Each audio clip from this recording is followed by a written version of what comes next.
Here I need to solve this system of equations, and in this video we're going to do this by substitution. There is another video where I look at how to do this by matrix row reduction and another one by elimination. So to start with, let's rearrange this equation so it's in the form x equals 3 minus 2y minus z, and I'm going to substitute that one into the second one. So I'm going to get, let's write that down, sub into equation 2, if I call these equations 1, 2 and 3. That's going to give me two lots of 3 minus 2y minus z minus y plus z equals 8.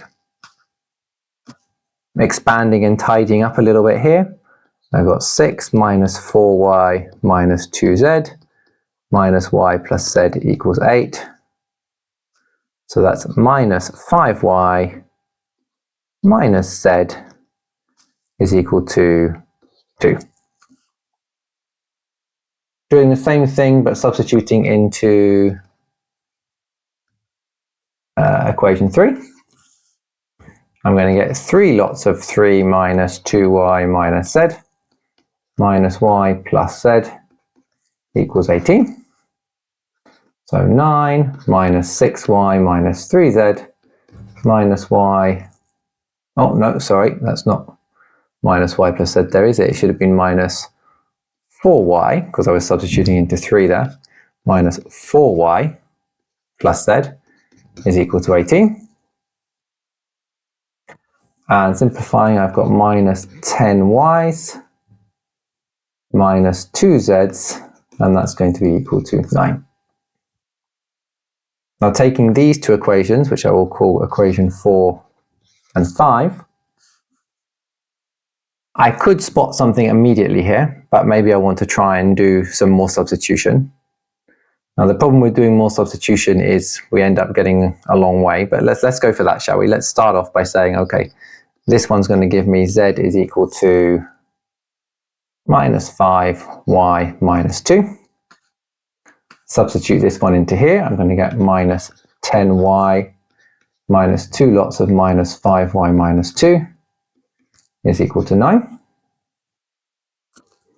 So minus 10y plus 10y plus 4 is equal to 9, which gives me 4 is equal to 9. Now clearly this is not possible, because 4 is not equal to 9. And what this is telling us is that there are no solutions.